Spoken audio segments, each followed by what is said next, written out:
there's an element in nonverbal communication called isopraxis, which is mirroring. That's probably the common thing that most people have heard of, right? When you mirror someone's movements or actions, right? Well, it's very similar to when you're making a first impression. If you think about most of the time, the people that you're drawn to reflect a portion of you. They walk in such a way, they look like you and I both have sleeve tattoos. We dress in a very similar fashion, so we kind of move, like you said, in a similar way. And when you and I first met, we connected very quickly, right? Because we shared, even though we're from two different parts of the world and totally different guys, the reality is we did share a lot of commonality in our nonverbal communication.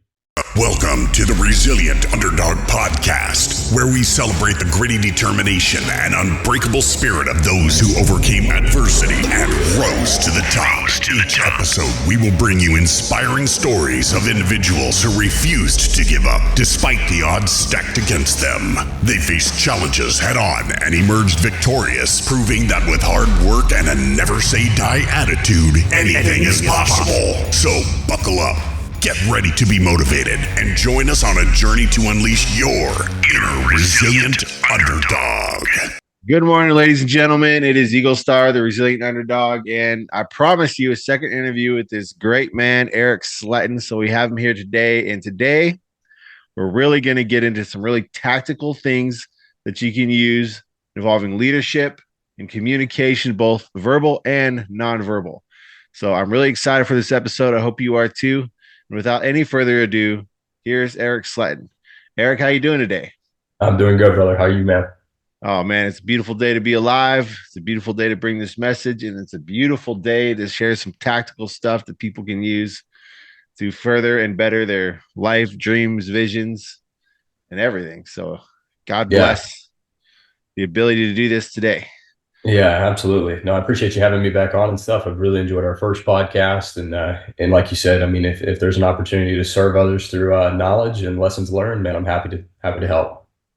Absolutely, and that's really what it's all about in this world. You know, we take the experiences, the knowledge, the wisdom that we've gained through training or just life experiences and things like that, and we package them up in our way and we bring them to the world. So, thank you 100%. for being willing to share all your extensive knowledge and training on the subjects of communication and leadership. So I know I will butcher this, so I'm going to let you actually describe to the people what you do, exactly how it works. So Go ahead with that. Sure. Yeah. I'll give a little bit of a brief background on my, education and stuff, and kind of where the genesis of why I do what I do today. But I've been in the federal government working in the healthcare side of things for over 12 years. Started there as a student and then progressively worked my way up. Now, as the workforce excellence coordinator for multiple facilities within North Texas, a big portion of what I do is leadership development, coaching, training. A portion of that being what's called Arbinger training, which dives deeply into the mindset portion of what it takes to be a leader, or how to be an employee of change within your organization, somebody who's encourages others, that thinks outwardly rather than inwardly, which we need a lot more of that in our world today. But that's a huge component of what I do currently within my professional job. During that continuum of that career, I guess you could say, you find along the way your passion. And for me, it's always been people. I really didn't know that at the time, kind of like we talked about a little bit last time, as a young man, you're kind of developing who you are. Ego has to try to step out of the way. You truly have to try to find yourself. And in the process of doing that, I really kind of became obsessed, you could say, with nonverbal communication and body language. The reason why it really kind of resonated with me so much is because it's the first thing that people truly see and interact with. There's a natural law of attraction, you could say, with individuals. By the first time that you meet them, glance at them, look at them, and it might not be our best trait, but we start passing judgment on people really, really quickly. And in the business world, or in the consumer world, that's a very powerful tool, and it's definitely powerful for your business. So I wanted to take this a step further, other than just natural observation and just doing my own study. So then I was like, okay, I would love to be certified in this. So I actually studied under Joe Navarro's program. Joe Navarro did 25 years, I believe, with the FBI. Wow. And yeah, and his program, the Body Language Academy, was a phenomenal program that's recognized by the APA, which is the American Psychology Association. Okay. So after the completion of the certification, it kind of gave me not only more knowledge, but a more of a structured process of how this works, and how people are truly setting subconscious seeds, I guess you could say, by the energy they put out, the movements that they do, and those types of things. And then now the niche thing that I really do is incorporating that into your business or organization. So essentially, what does your customer see when evaluating you or your product or your people, your vehicles, your storefront, whatever that may be? So that's a big portion of what I do these days, and I incorporate that into marketing strategies with organizations, as well as product development. So there's a slew of things that it goes into, but that's a long-winded story to say basically that I love the nonverbal communication element of leadership training. Yeah, and you're so right, and that is so true. And our initial interactions with people, we're always subconsciously, it's like just ingrained in us to pass some sort of judgment or thought based on the way the person looks, acts, talks, whatever it might Yes. be. And and they say there is no second chance at a first impression. Yeah, So, that's right. you got to ask yourself, and this is something I ask myself a lot is, am I showing up in the outside world the Yep, way that I want them to view me? Um, absolutely. and I think that's so important. And it's always a question, you know what? And you're always going to get misjudged a Yes, lot. yeah. I've been misjudged a lot in my life. I'm sure you Yeah, have as sir. well. Oh Uh, yeah, just absolutely. based on our kind of just general demeanor, like without Yes. any evidence to support good or bad or indifferent of who we are, we get Yeah. thoughts made about us. But this is really you're really going to kind of dive into how we can really shape those Yes. going in, Yeah. right? Absolutely. Yeah. One of the first things is to understand how fast, how quick you have to be. So two Princeton psychologists did a study on this not too long ago, and they showed subjects images of people, and they only gave them a tenth of a second. A tenth of a second is a blink of an eye. So they literally flashed these images of these individuals in front of them, and what they had found is that the subjects had a high correlation of whether or not they trusted that person within a tenth of a second. The longer they showed the pictures, there was the correlation actually showed there was a greater increase in confidence of that initial instinct, meaning that person trusted that person initially and they continued to trust them or distrust them thereafter. Does that make sense? Yes, it So does. we quickly and rapidly develop trust. So I like to look at the components of what I like to call rapid trust development. So what are some of those key factors to do that? And like you said, it could be physical presence, physicality, the way you're dressed and stuff. And there's an element in nonverbal communication called isopraxis, which is mirroring. That's probably the common thing that most people have heard of, right? When you mirror someone's movements or Yeah. actions, right? Well, it's very similar to when you're making a first impression. If you think about most of the time, the people that you're drawn to reflect a portion of you. They walk in such a way, they look like you and I both have sleeve tattoos. We dress in a very similar fashion. So we kind of move, like you said, in a similar way. And when you and I first met, we connected very quickly, right? Because we shared, even though we're from two different parts of the world and totally different guys, the reality is we did share a lot of commonality in our nonverbal communication. So this can be utilized definitely to your advantage if you're strategically doing this, especially if you're in sales or something like that, right? But also too when you're growing a culture of an organization. Now, my thing is though is you have to be very conscious of this though because you are introducing your own bias, right?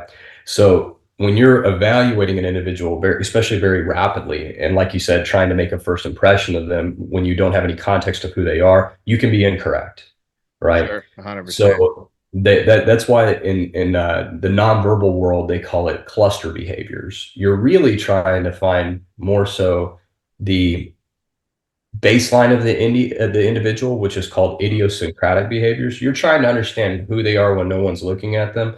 And then after that, cluster behaviors is do they really change from that, or are the cluster behaviors meaning is there consistent inconsistencies that you see in this individual that would indicate that there is a character flaw or they're lying or those things? There's no Okay. one thing that somebody can do to determine whether they're fully trustworthy or they lie or they're this or they're that. So it takes a multitude of things to basically help paint a picture of who somebody is. And that goes for a Right. customer, leader, an employee, anyone.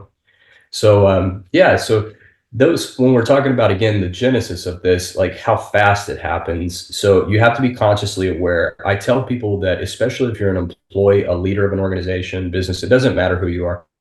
You're all public speakers and you're always on stage. If you're in a public setting of any type and you're communicating with one individual or 1,000 or 10,000 people, it doesn't matter. You're always on stage. So how you're presenting yourself is incredibly important and it sets truly the tone. You hear people say that a lot. It sets the tone for the interaction. Well, that has a lot to do with the type of energy that you're truly bringing. Now, I know it's kind of funny because a lot, especially these days of time, my wife included, we joke around all the time about horoscopes and astrology and, crystal and all those things. You hear that tossed around a lot about Oh energy, yeah. right?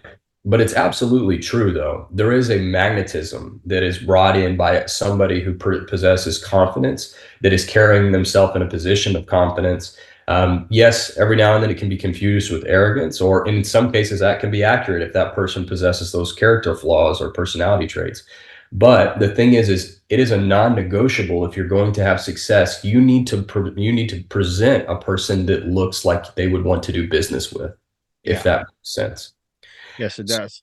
Yeah, so when you're coming into a room or you have to be positioned mentally as the person that you're meant to be in the room first off. And then your body physically has to carry that same kind of energy and momentum. So that way you're in a state and you're looking as if you're meant to be there. That's Right. one of the best things I can tell somebody, especially if you're trying to get off the ground or get your organization off the ground, go up the ladder in your organization is present yourself in such a way. They say like dress to the job you want. You need to act physically into the job that you want as well. Yeah, that was going to be my next question because I have this debate quite a bit. Like, I don't really think what you wear matters, and Yeah, some people do. Some yeah, people say you got to dress for the part, you got to dress yeah, for the job, you got to yeah. dress in a certain way to attract certain things. And I'm like, look, dude, I've closed bigger deals in a hoodie than I have in a suit. That's true too. I have a friend who's in sales and he's the same way. And the thing is I kind of tell people I compare this to your marketing, right? If your product is so good, you really don't need much marketing, right? I mean, your marketing matters, don't get me wrong, but the reality is though, is the marketing amplifies the product for better or for worse. So if you're an incredible salesperson, if that's your style, because that's the thing today, especially in today's society, you and I both have sleeve tattoos. I would say the business world is shaped in a very different way than what it was, 10, 20 years ago, Oh, right? absolutely. The formality to it is kind of dissipated, right? And Yep. this entrepreneur influencer styling is coming in. And now the thing, like you said, you've closed bigger deals on a hoodie. Well, the reality is because that's probably more authentic to who you are. And Exactly. authenticity absolutely cuts through the line of BS and people can feel that a mile away. Again, that goes into that Yep. kind of magnetism and energy. And you get more drawn to somebody who's authentic than somebody who's playing a part. So yeah, 100%. if you are a suit guy, if that is you, then absolutely it's going to go. Well, It'll go great. I But mean, if you're a hoodie guy and you can crush it in a hoodie, then that's you, and that's your the authentic self. And absolutely, that has to be in alignment with who right. you are. Yeah, And I'm glad you said that because that's the one thing that I beat on a lot is authenticity yeah, and how important it is. My friend Luke is the one that kind of really put me at ease on that one. So Luke is a very, very, very successful man, like yeah, very successful man. And when I met Luke, he was on stage, like we kind of talked about yeah. being Luke, right? And Luke has venture capital funds. He has private equity funds. He's building a $300 million surf park, the only one of its kind in its world in the world in Arizona, by the way, in Gilbert. Nice. Produces barrel waves. And he went up and spoke on stage about authenticity. And the story that he told was he had a corporation, a $300 million corporation, come to him and ask him to write a corporate trust for their Okay. business. And he says, when I showed up to that meeting, I showed up in a t-shirt and jeans Yep. because they weren't there for how I dressed, how I looked. They were there because I'm Luke Vennard. Who Yeah, I am is why they absolutely. asked me to be at that table. So glad you Yeah, touched on authenticity and how it's like I get the veil, yeah, pulls back the veil of the actual truth. yeah, So what yeah, would you say? 100%. Oh, sorry. Go. No, go ahead. What would you say to, let's say, somebody that has had some sort of, they just got out of prison or they just got clean and sober, but they want to start a business, but their track record of life isn't that great. Yeah, What's a small thing that they could do to start kind of changing that image of them with their nonverbal communication, their nonverbal cues? What would be something yeah. small there? Well, like Wes Watson, you and I both got to witness Yep. Wes speak. Wes is incredible example of that, of what you can become after, post prison, right? Um, his image, and I'm not going to try to define the man. He's an incredible man from what I can tell from the exterior and the surface, and good heart and good mind. Um, but he leaned into it. It seems like leaned into that story. And I tell people this, like, if you utilize your story, everybody has an Oprah story. We talked about this a little bit last time, Yep. right? Where you've gone through something so tragic, right, that they could have a 30-minute episode on Oprah about you. If you utilize that story for the good, meaning that you shape it in such a way not to get empathy from others or sympathy towards yourself, but actually to teach others about what it meant to walk through that path, what it meant to go to jail, to come out of it, to grow from it, to evolve, into something else and to become a better person from it. That's a huge, powerful story. In fact, that's in many cases, it's a stronger story than just the person who went by through life and nothing ever happened to them. Oh So yeah. your worst, darkest days, nights, years, in many cases, can be the most powerful tool to launch your story. And I think Wes is a great example of telling that. Like, he talked about what it was like to get into prison, what it was like to live in the prison, and then what it was like to transform and then become a businessman after prison, right? And very successful in that regard now. So for somebody that is coming out, you ask what would be one thing, you're going to have to find yourself. Because when you find yourself, you're going to be able to define yourself, meaning like what we said, what is authentic to you? And Right. if you feel that it's authentic to speak to that story or to transform into something else, then lean into that, is what I would say. Lean into the natural tendency of wanting to become a better man or better woman, better person. And then what you'll find is that you'll just start to discover your passion along that path of self-discovery, that path of becoming better, the path of growth. That's the Yep. thing. If you walk down that trail of growth long enough, you will stumble upon some element of passion. And then that's your niche. And then really at that point, start to polish that skill set. And like you said, that's when people are calling you to the stage, regardless of background, the way you're dressed, because they are calling you because it's you. And that's what really would be powerful. Right. Do you think that well, so I would say, just because you used to be a villain doesn't mean you always got to stay a villain. You can become the That's right. hero, right? But you'll Yeah, become the hero of your own story and you'll become the hero to people like you that have had similar experiences. absolutely. So leaning into your story is actually the Yeah, most powerful thing you can do in taking complete, and as Jocko Willink would say, extreme ownership of yeah, all your right and wrongdoings, especially your wrongdoings, because I think there's nobody likes somebody that's too perfect. You know what I yes, mean? yes, Like they that's don't right. trust it. And that might be who the person actually is. They might Yeah, just be a really great human being. But in today's world, they like to know your story of struggle, where you've suffered, where you yeah. failed, where you've lied, where you've fallen down. They love to know that because I think it just shows that human element. Would you agree with that? 100%. And I think it goes even a step further. It's just like isopraxis, what we were talking about earlier, where you see somebody else in, that when you're evaluating someone, you kind of see a piece of you in them. Mm-hmm. I feel like that's what people really draw upon when they hear another story is, can I see, or did I experience that? It's the same thing when we're watching a good movie, right? Like you said, every person has to go through the hero movies never start where the hero's life is perfect. It's always in shambles. It's terrible. And then they have to grow into this So hero, right? true. Yeah, every single one of them have that plot. So if anybody on this is listening to this and they're in that position where their life is in shambles, you're at the beginning of an incredible movie if you make it happen. And Right. and the thing is yeah, it's you're looking for elements of that person are within that person that reminds you of you. And especially if they've had success. If that person, an individual, has had success and you can say, oh man, I remember I grew up poor, they grew up poor. I went to prison, they went to prison. Oh, well, they lied about this, but then they transform into this human being. I believe the core element that they find in there is hope. And then when you find hope, you can attach it to motivation. And then motivation a lot of times drives you and gets you going. And then I think at that point, discipline or habit prevails. And then Right. that's when you truly have a personality or character change at that point, a true, blossoming into a totally different individual. At that point is when you Right. start down that path. And sometimes like you said earlier, with the example you had about helping that individual off the street and stuff, there's a catalyst a lot of times that has to happen, whether it's an event where you listen to this person speak, a podcast like what we're doing right now, or that person independently has a conversation over coffee with you.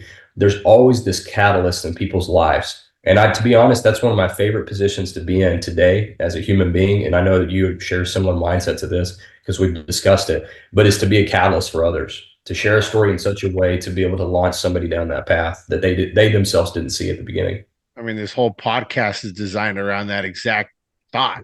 Yeah. Like, how Yeah. can I help the resilient underdogs, the people that have seen some dark places and some dark days in life, and help them adapt, overcome, and win?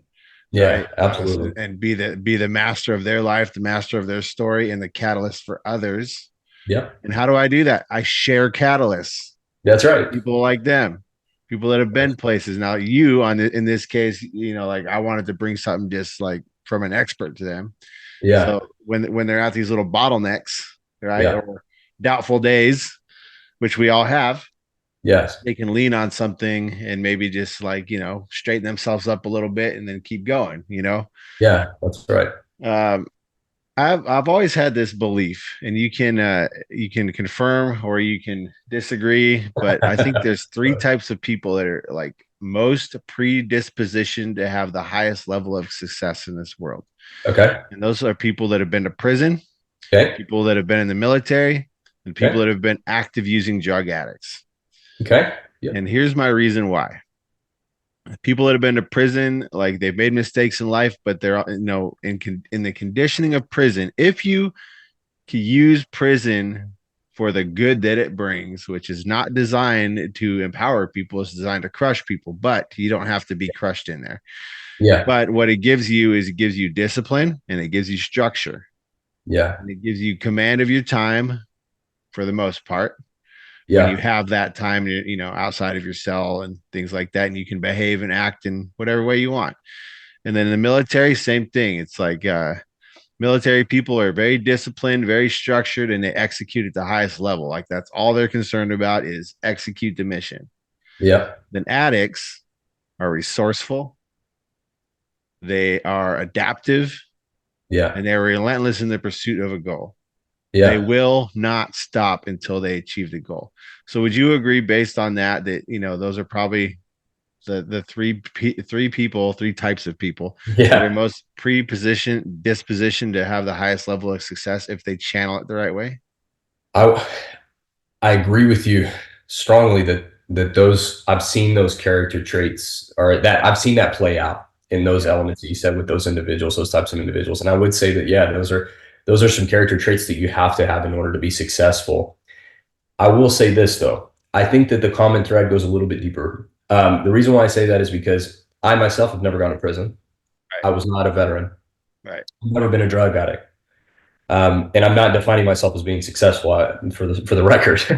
But that being said, though, I think what all three of those do have in common is most of those people find fear and they overcome it because all of those things require courage in order to overcome them, right? So like if you're in prison, like the reality is like we talked about, like I'm sure that is a very scary environment to be in. Like nobody wants to go to Yeah. prison, right? The military puts you in situations where it's truly life or death fighting for your countrymen, right? And then in drug addict situations, some of those guys and gals go so far to the edge that they truly lose their lives. Yeah. I've had friends that have done that, right? Yeah. So the thing is I think it's the ones that have skirted death, you could say, are skirted so close to the line of fear where they're at the bottom of the barrel essentially. That Yeah. when you discover this, we talked about it last time, the biggest thing that stops most people from having success is fear itself, truly. Truly, they get so fearful that they don't ever start, never get off the ground. They don't get the momentum going. And I think those other ones, they've skirted that. They've gotten so close to it that they've now discovered fear and they've become friends with it, you could say almost. And now it's just they don't think about, well, maybe they do, but in many cases it's I would say a subconscious thing in there where what else could happen. So might as well try.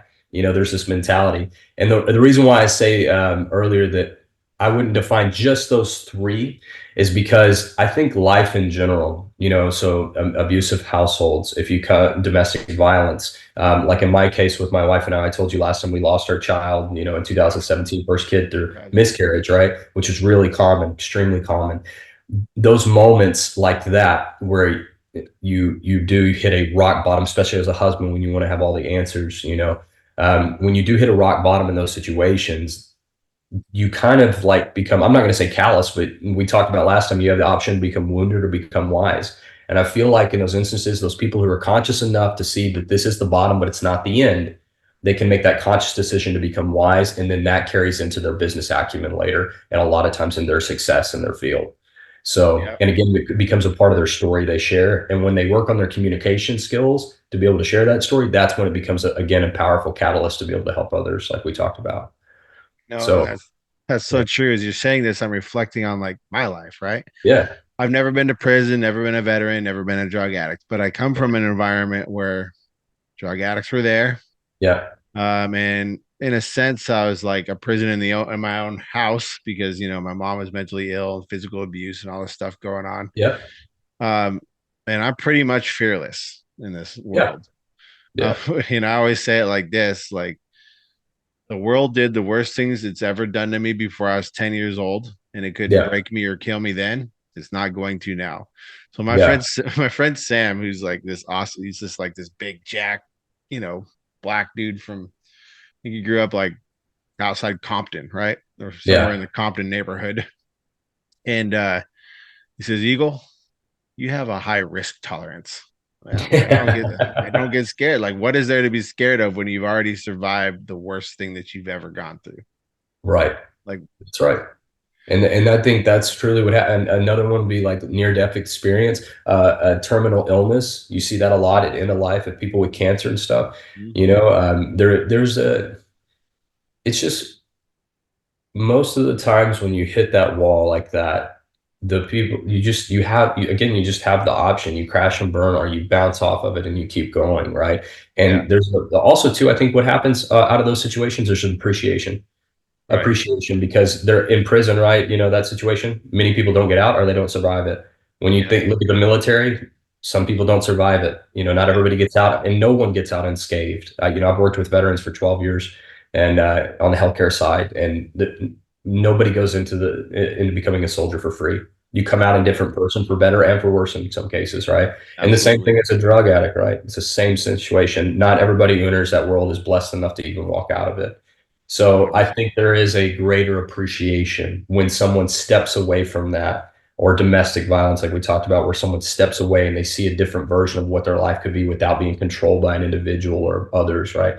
So that's a huge portion. And for my wife and I too, like when we were talking about we have our son, our 2-year-old son, and for us, it was we had got to the point again where it felt almost hopeless, but we knew that we weren't going to give up. So then we looked at every avenue of possibly, having a kid, and we said we would exhaust everything until we have a child or we do not, right? But we right, were not going to be able to look back and say we didn't give it effort or we didn't try. So, and right, obviously now we're very blessed to have the greatest gift that we've ever been given, which is our son. So, right. And just the pursuit yeah, of something is so rewarding in its own. Whether you achieve your goal, let's say in your yeah, case, having a child, or you don't, yeah, just just knowing that you literally gave everything you have to a cause, yes, whatever that is, regardless of outcome, yes, you will not go through your life with this daunting thing called regret. Like Yes. we did everything we can. We exhausted every option. I gave everything I got. And, maybe it didn't work out for me quite yet, and maybe it won't. Yeah. But what did I gain for me, through Yeah. that process? How did I grow? How did I become, like all those fears of, that you have in your head that makes you not do it, you overcame that, so now you are able to handle more, and that's really kind of really what it's about in this world, and all the people listening that have been to some dark places. I want you to remember that you've Yes. already been in the pit. I call everything bad hell, like it's always the pit. So I say the pit, you crawl out of the pit. And I also want you to remember something, people. So when you're crawling out of the pit, the devil's gonna grip onto you harder than he ever has. And he's going Yes. to try to pull you back down in that pit. You're right at the threshold of just being all the way out of the pit. And once he loses his grip on you, it's likely forever. And he knows Yes. that. So, Absolutely. I want you to know, to the listeners, if you are in the process of growing and chasing and evolving and becoming this person that you're capable of becoming, that God's told you you're capable of becoming, or you believe you are, and what you want to do, and it's really, really hard right now, and you feel like giving up, don't. Just know the devil's realizing that you have power, and he's going to try to strip you of it. So you just stay the course. I've been there. I've done that. Trust me on that. Yeah. So, Eric, Absolutely. Yes, sir. now, if a person's walking in, a person of, that has all this past and all Yeah. these scars and wounds and bad reputation, things like that. So they walk into a room, right? And Okay. non-verbally, Yeah. what are some things that they can physically do Yeah. that will change the perspective of the people in the room, as they walk in there? Sure. The biggest one and the easiest one. Actually, maybe not the easiest is the right word, but the biggest one. Smile. Smile. Okay. Smile. Smile. It's there's so much science that backs what it does. So all of the mirror neurons that are in your brain, they start kicking off. So when you're smiling at others, especially if you may have a dark perception when people are seeing you and evaluating you. You and I, like I said, both sleeve tattoos, beards and stuff. We don't look like the most friendly, cuddly guys, walking in normally. But smiling and that genuine gesture will automatically put somebody in a state, whether they smile back or not, where they start reflecting that internally. So subconsciously, it sets a really wonderful tone. So continue to smile at people in a genuine one, right? So like Sure. genuinely smiling and it's People can felt.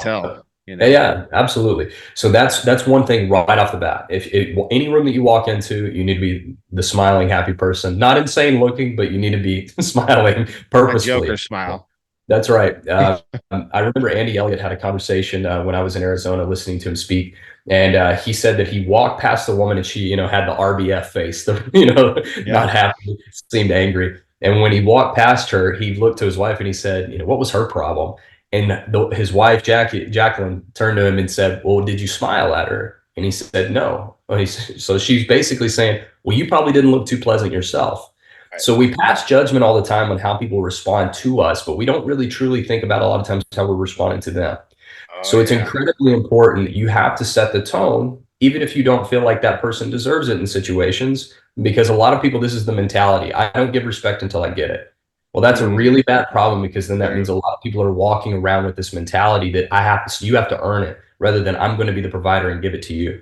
And Right. in my opinion, it's one of the most selfless things that you can do is provide a smile, especially to somebody that you don't know, because you don't know what's going on in their life, and it may make a difference.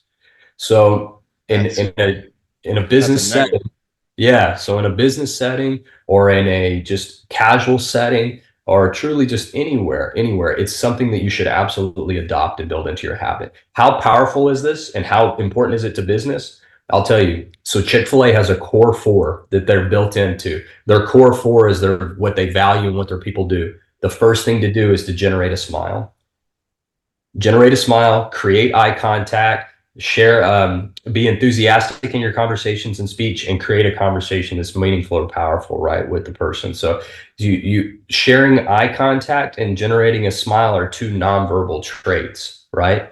So speaking with enthusiasm and then having purposeful conversations, that's your verbal acumen side. But if we're looking at this non-verbally, Chick-fil-A, which is one of the most rapidly growing organizations on the planet, They have 2,000, I think 800 stores. McDonald's, for reference, has like 10,000, and they're nipping at their heels about how much money they make every year. Like they're that close to surpassing McDonald's, and they have literally 2,000 stores versus, or 3,000 stores versus 10,000. So you can't truly put a dollar on how important it really is. But there is a lot of dollars involved with creating a culture that people want to continue to go to, right? Right. So yes, making eye contact is the other one, right? So it's not the most honest. A lot of people ask me, well, what's the most honest body part? And then the typical guess is the eyes, right? Because everybody says they're the windows of the soul. That's how you can figure out if somebody's lying or not. It's not the most honest, but it's still an important element. The most honest body part, this one's going to probably get you because it got me when I was taking all these courses, is the feet, your feet. What? Yes. Yes, your feet. Wow. All Yeah, right, so let's your get into that. yeah, yeah, so your feet. So think about when you're in a conversation, you're standing there with either it could be your manager, another employee, a person, right? Somebody you want to do business with. If their feet are shifted towards the exit, they probably don't want to be in the conversation much longer. They can be saying all the right things, smiling, making the eye contact, but if you watch their feet are transitioning away from you, it's probably a good indicator you're not going to have another conversation with them again, or that they're ready to move on or exit. And in some cases, they may be in a just I have to go, right? It could be that scenario, but most of the time, the feet are a really good indicator of whether that person's truly engaged. Because when you think about it, when you're at like a restaurant or something like that, or you're like our conversation, like right now, if we were standing in front of one another, we'd be facing one each other, open, body Oh posture and yeah. position. You're not going to be in a state or where you're turned sideways or something and then having conversation with me over your shoulder, right? It's so there's things you can do to give more of an open stance and an open feel to conversations. The other thing is open gesturing, like with your hands, right? So it's the difference between if I said, hey Eagle, can you go over there and grab that, versus hey Eagle, would you mind grabbing that for me? Open hand gesturing is not as authoritative, and it gives people a better sense of that they're psychologically comfortable with you. So open I never. feet, Go yeah, ahead. open Sorry. gestures. No, yeah, open feet, open gestures. Go ahead. That's interesting. I never really realized that, but in the military and stuff, they always go like this. Yeah, Like the when they're bladed giving hand. commands, they're open hands, open gestures. Like, and I'm Italian, we talk with our hands. So Yeah, yeah. like I'm always giving open gestures. Sometimes it's the middle finger, sometimes it's the but Yeah, that's right. They say there's a correlation. So if you watch, I've studied this a lot, but if you watch your top CEOs, CNOs, your biggest people in business, most successful entrepreneurs, whoever it may be, most people that you'll find they slow down on their cadence of conversation, right? They drop their tone, and tone is the nonverbal communication or body language of words. So they drop their tone, they slow down, and then they do more open gestures, more broader gestures. Because when you think of somebody being nervous, what do you picture in your mind? It's that person that's really narrow, really small, they're hunkered up, they're trying to get under the table if they're at a desk job, or you call on them, they don't make eye contact, they divert their gaze or look down. It's called turtling, they get small. So to do the opposite of that is what you have to do to evoke trust. If we know that somebody who looks really small, they look nervous, they look scared, is not confidence inspiring, then what you have to do as a leader of an organization or as a business person, drop the tone, the cool jazz tone, right? That's what you want. You want to yeah, get to like that smooth jazz radio, talk show radio voice. You need to slow your cadence a little bit down, and then you need to open your gestures up. All of those are confidence inspiring traits that people subconsciously look for when someone's communicating. So that's an important thing that people can utilize outside of smiling, outside of strong eye contact. Make sure your tone, your cadence, and that your gestures are more open, calm, collective. It helps people feel more at peace, and they feel more confident in you over time. yeah, and they'll sit relaxed, which means Yeah. that they'll be able to really take in all that you're offering. Yes. You see some of the best speakers in the world, one of those being John Maxwell. Yeah. Oh, phenomenal. John is amazing. He's not the most exciting, like Yeah. tonality, energy, but he's a very strong communicator because of the things that you mentioned. He's very open. Yes. His delivery is very calming. His Yes. tone is very communicative. Like, so I was studying my scriptures, and one of the conversations I had, and we were talking about how Jesus communicates, or the Yeah. Lord communicates. And in the Bible, couldn't tell you the exact scripture verbatim for sure, but it does say that he communicates in a communicative tone, just like Mhm. he were to naturally just talk, right? So it's not like some big grandioso explosion of all Yeah. excitement and all the endorphins and all the stuff in your brain are going off. It's Yes. just calm, collected cadence, and Yes. it's the most profound. He's probably the best communicator ever in the history of the world. Son of God, Yeah. he's got some gifts. But John Maxwell's not far behind, and he is a man of God. So he's really Yeah. mastered that art of communication as well. He So has. And Max John on that stuff too. I mean, to be able to work a crowd and take them in places, mentally and have all this growth and be doing it sitting down.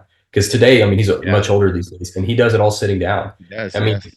in my opinion, it shows how phenomenal his communication skill set really is, because it requires, like myself, when I'm on stage communicating with people, my movement is a huge portion of the magnetism or attraction to the conversation.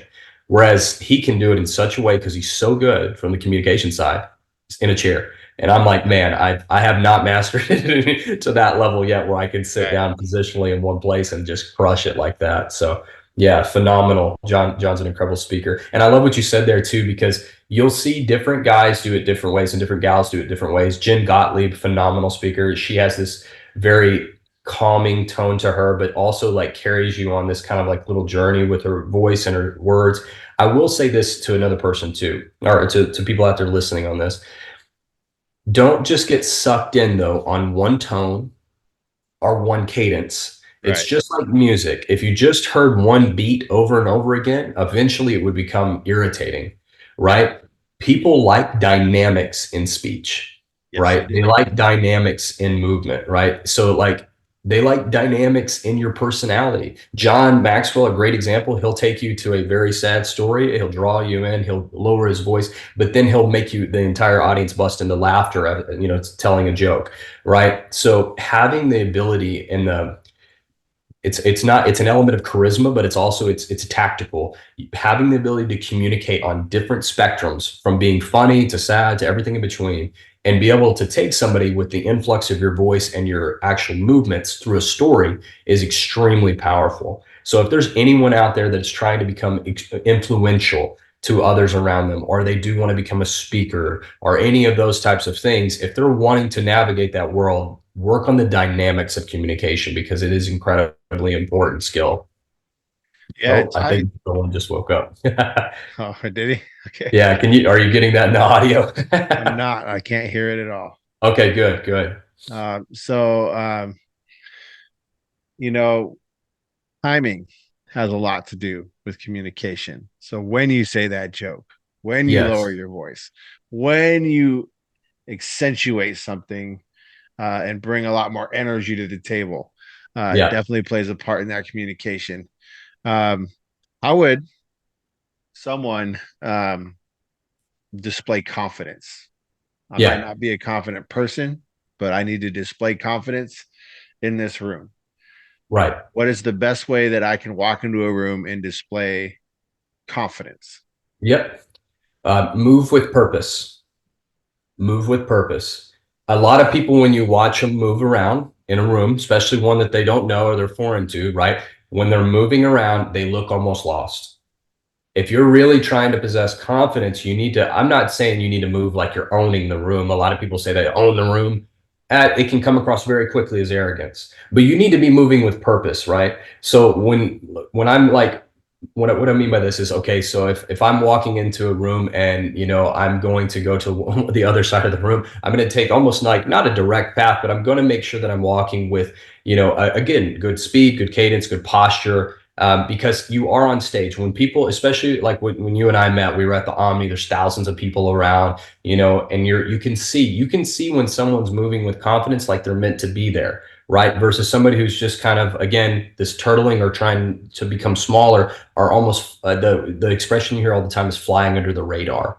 Mm. don't become, if you're really out to change, or you're really out to motivate or inspire or be this catalyst for people that we're describing, you have to become comfortable around people, right? And you have to become comfortable in uncomfortable situations. But moving with purpose and picking directions and going that way, and picking individuals that you want to have a conversation with, continue making eye contact, don't divert, and come to them, smile, shake their hand, nice to meet you, those types of things, even if you don't know them. Those are all important traits if you're wanting to display confidence, especially from a distance when people can see you. That's called macro gesturing, beyond these close proximities, which is personal space. When we're Mhm. talking 2 feet and under. Intimate space is typically 18 inches or less. When you're in those settings, that's the gesturing that you're going to do is very different than when you're walking into a room and it's massive and there's hundreds or thousands of people, 30, or large groups of people. You're going to do different with macro gesturing. So move with confidence if that's what you're out to display. Move with purpose. Yeah, and that's so true because I find myself in those rooms picking who I want to have conversations with based on the nonverbal communication Yeah. cues, right? Walking with purpose, the shoulders are up, they're tall, the Yeah. chest is open, they're Yeah. smiling, Yeah. I, The I other just kind of go ahead. Yeah, no, I was going to say, you made up a great point there too, like shoulders back and stuff. There's an important caveat to this. Have you ever seen the guy who's like good looking, but he's at the club or whatever, he's confident, he's up in the corner, and he's shoulders back, he looks tough, but he never goes out and dances. And the guy who might not be as handsome or whatever, but he's always out on the floor smiling, dancing, seems like he gets all the ladies. You ever Yeah, seen that scenario? absolutely. Yeah, it happens all the time, right? It's the same thing. Confidence doesn't guarantee your success. I can promise you that, or display thereof. It still takes that movement. That's the other thing, is you can't be just a statue in the corner. No matter how confident you're displayed, it's important, if you're trying to network and develop your communication skills, Yeah, that you move around the room, yeah, move and put yourself in different settings and different scenarios. Because what you'll find too, especially like when you and I have observed in these big arena type settings, people typically go to the people that they match with again. You'll see these little niches, especially over a couple-day event. People pocket into the same type of people. They find the people that reminds them of themselves the most, and then they don't really navigate from that, or they find a battle buddy hmm, over the yeah, period. Yeah, but it's important, if you're really wanting to practice your skill set, is to navigate into setting scenarios and with people that you normally even wouldn't discuss or chat with, right. because it's going to force you to do things in such a way that is not common to your own style, and then it's going to heighten your ability to pick up on theirs. So especially if you don't communicate the same way, you now have to turn on this next level of observation and say, what character traits or these, nonverbals am I getting from this individual? And then at that point, try to develop it into a constructive conversation or relationship. And it's a skill, man.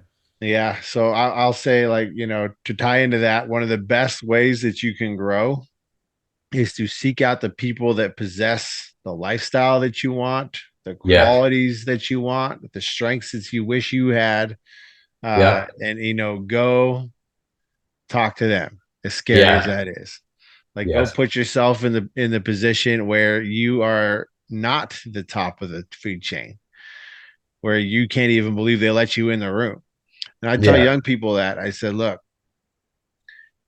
you got to hunt people. And I don't mean that in a weird way, but Yeah.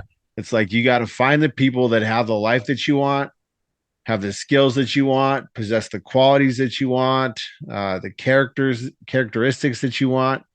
And you got to go knock on that door long enough and loud enough. They get so annoyed with you, they just let you in the room. Then when they let you in the room, you got to earn your spot at the table, So I've always done that my whole life.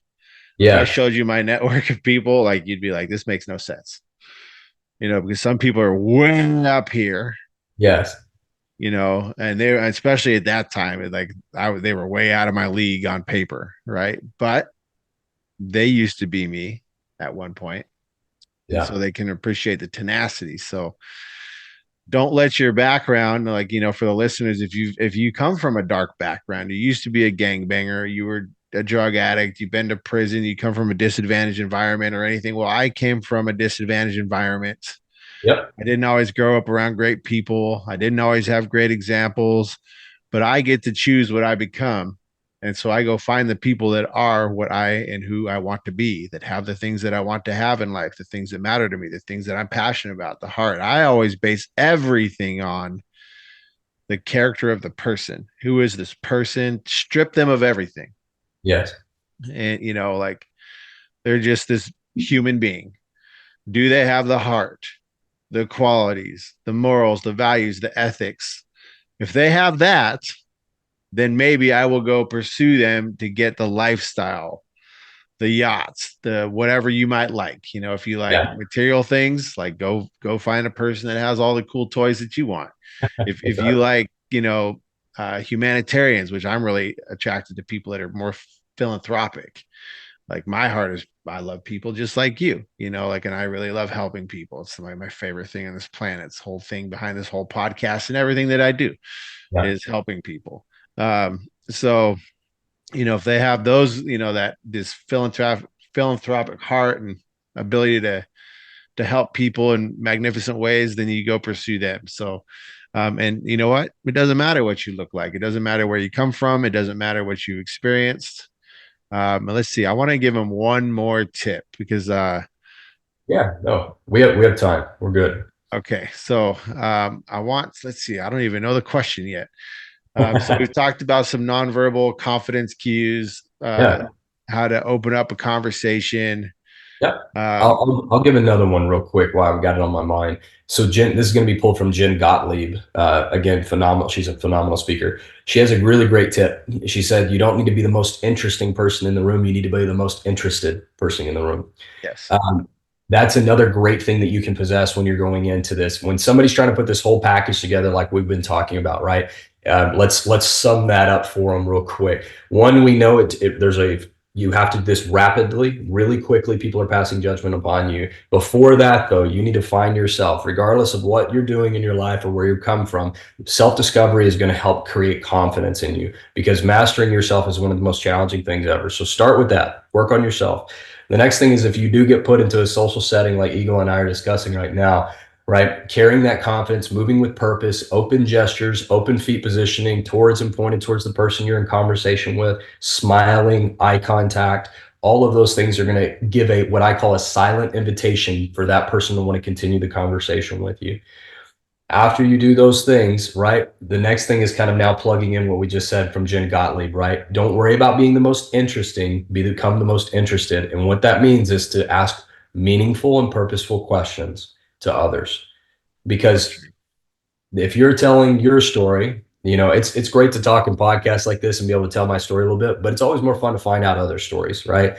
So ask purposeful questions. Communication, nonverbal communication, they say roughly makes up about 80% of all communication. That's Okay. insane. Wow. That's That's insane. a big chunk.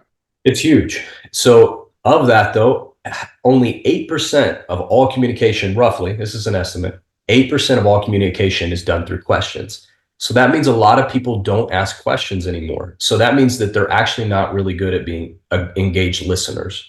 So Mm. it's a skill set that is dying because we move so fast and rapidly in today's society that to sit down and have a purposeful conversation to truly listen and ask meaningful questions requires more time and energy than we're used to. So if you want a super skill these days, in my opinion, an unfair advantage in the marketplace or in networking, take the time to ask meaningful questions, retain those, the answers, and then at that point, find lanes, what I call emotional threads, to be able to continue that conversation with that individual that's more purposeful and meaningful. They will remember you a hell of a lot more than if you spewed off your resume or your LinkedIn. They will absolutely remember the person who asked them meaningful questions about their family, their children, their hobbies, their interests, because that is more of a connection that will form rapidly. Again, that's a portion of rapid trust development and rapid rapport. So ask purposeful questions when you're chatting with someone. Well, that's so true because I love to ask questions, so I ask Yeah. a lot of questions. I always tell people I can get to know everything that I initially need to know about a person in the first 5 minutes of meeting them because Yep. I don't just subconsciously from my childhood and being able and having to figure out who and what to trust in my environment and things like that. I've just got good at asking questions that Yep. allow me to gather information in a quick, short fashion of whether or not I can continue to stay close to this person or I want to get away from them. But a lot of times, someone will ask you a lot of questions about your life, about you, who you are, what matters to you, and all that stuff. And then you go back and tell your friends, "Oh man, I met this really cool person. I really like him." And they're like, "Oh yeah, why'd you like him?" I'm like, "I really have no idea. That's right. What do you That's know? right. I don't know anything about them. I just liked them, But it's Yeah. because they were prioritizing me, Yep. You're and exactly getting to know right. me. You're And what do exactly we right. all like? Sound of our own name, and when people want to know about us instead of just tell us about them. Like you've Yes. met that person when in a situation where all they do is they tell you about them and you didn't even ask, right? At all. And you're just like, I don't care. Yeah, that's right. Yeah, the me monsters of the world, right? They just Yeah. want to they're their own stories. Yeah. Yeah, no, but it is. It's just that was one of the first things I recognized about you. When we started talking is yeah, you asked me a slew of questions right off the bat, and it's just funny how it correlated to you having your own podcast. It made total sense when you told me that because I was like, well, it's a skill set that a lot of people don't have, but it's so valuable. I mean, look at podcasts. Podcasts is outpacing cable media and all that by a Oh, yeah. landslide.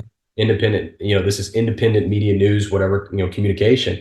And the reason why is because, like we talked about this at the very beginning of the conversation, is it's an authentic conversation, right? And this authenticity is discovered when questions are asked that are purposeful and meaningful and not just surfacey, right?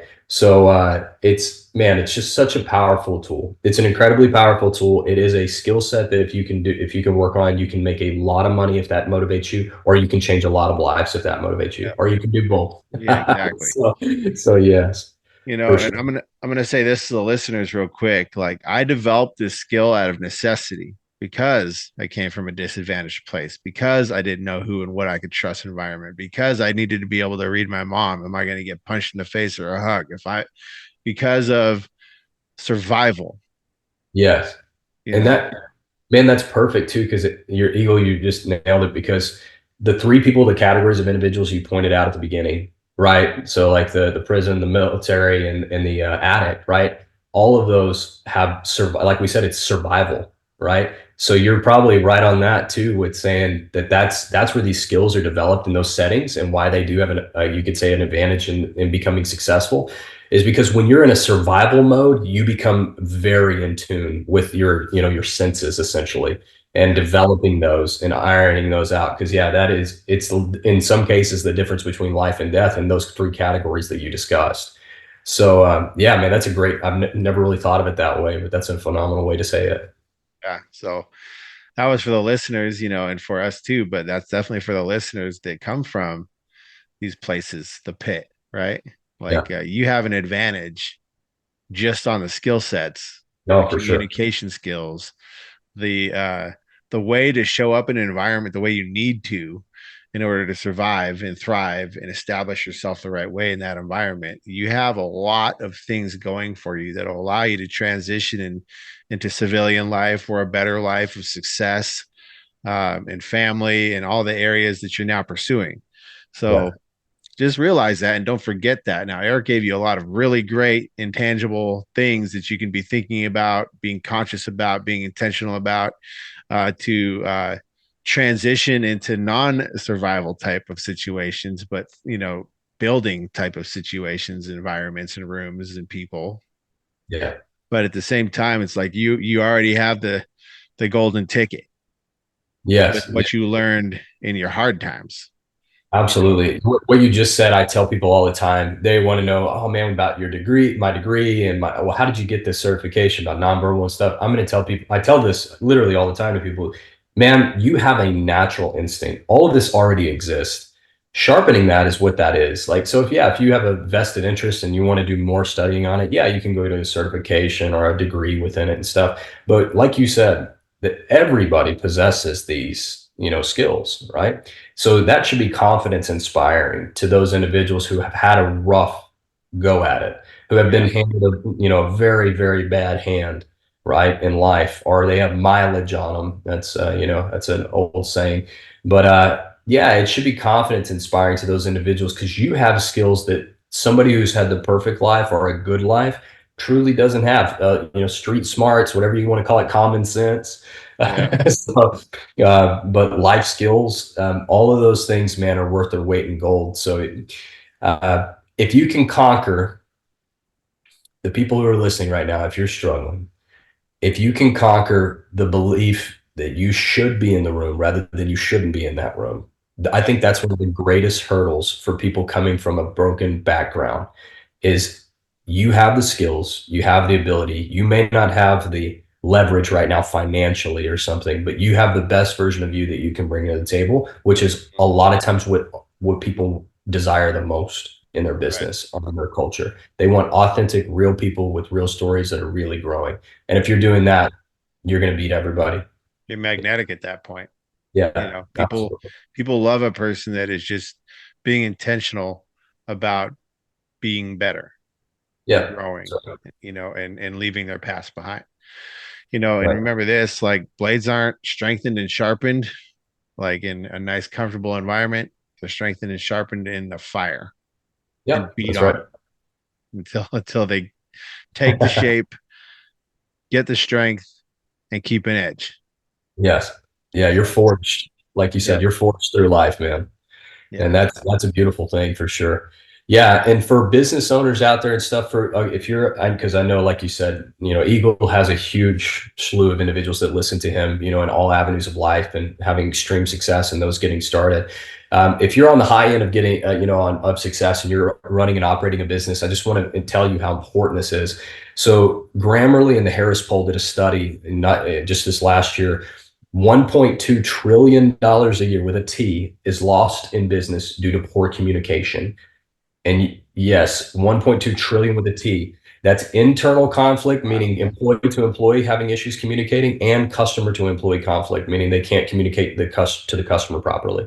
And I'm not talking about conflict as in they're like arguing. In some cases they are, but it's just sometimes you know how it is in business. You'll send 50 emails, nobody reads them. Zoom calls are unproductive, those types of things, right?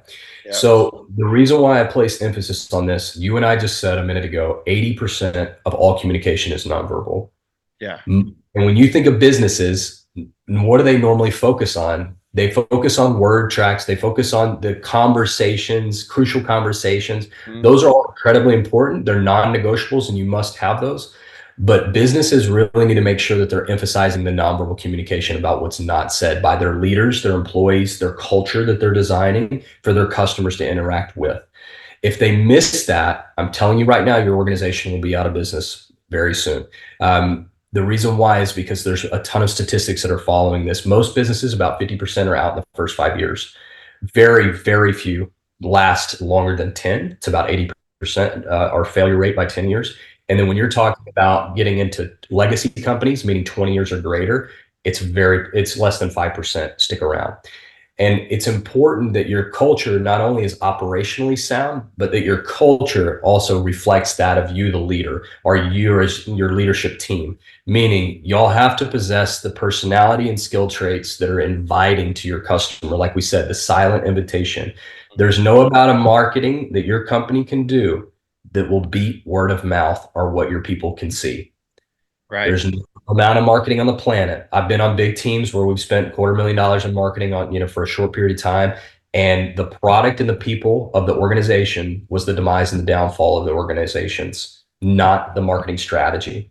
Right. So if you're going to put all this money into that, make sure that you at least invest an element of that into understanding communication from a nonverbal perspective and what you're doing or how you're conducting yourself in the office or with your customer absolutely impacts your bottom line and the word of mouth that they're going to go present to everybody out there in the consumer space or in the market. 100%. And like you said, and that ultimately leads to, loyalty of your team, and that leads to loyalty of your customers. And that's how you become the legacy business owner, the Yeah. person that is like the pinnacle of your field, whatever that might be. But it's through all the things that Eric just mentioned. And that's how you create the perfect storm for Yeah. sustainable success. And it's through your culture in one-on-one and your culture internally as a team, right? Yeah. And that all starts with you. Yes, correct. And the other thing too is if you're in if somebody's listening right now and you're thinking about exiting, your organization, which most people do, they retire or sell their business at some point in time. The evaluation of what your business is worth is a lot of times operationally based on your revenue, all that type of stuff, what you're generating, right?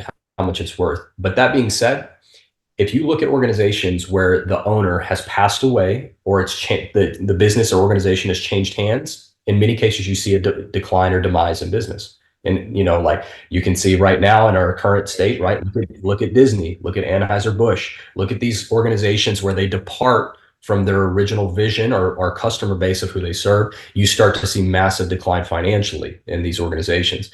So the reason why I say this is because it's important if you are the original owner or you do carry the ethos of the company, right?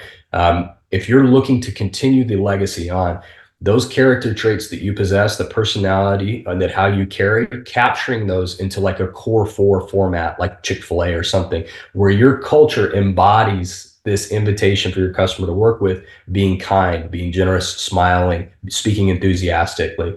All of those things are incredibly important to possess if you want your organization to have success and live beyond you. Yep. So when we think about the interaction jokingly from Chick-fil-A, when you go and talk to them, or when you go buy a Chick-fil-A sandwich, right? There's flowers, there's bright lights, it's everybody smiling. They say my pleasure, right? Yeah. Right. Now, if you, on contrast, you go to certain restaurant or certain fast food entities, I won't say names, the ice cream machine's broken. They're yelling at you through the thing. They don't give you ketchup. It smells like bleach, like they just cleaned up a body. Managers are coming out in the back and beating on customers, and there's Yeah. videos online. Okay, well, it's only a matter of time before the consumer votes with their wallet, and they're going to start going towards the place they feel psychologically comfortable, not just True. fulfilled internally with food.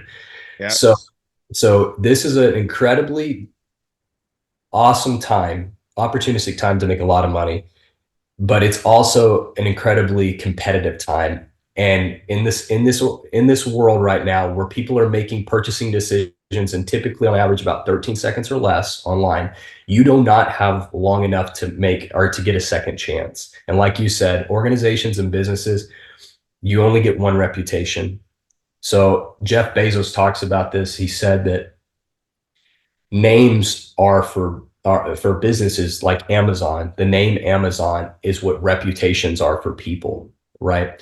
So essentially, your name and your recognition, brand recognition, is your reputation. And there's nothing that'll crush that faster than poor interactions with customers displayed non-verbally Hmm. in what you're interacting with, either via your product or your people.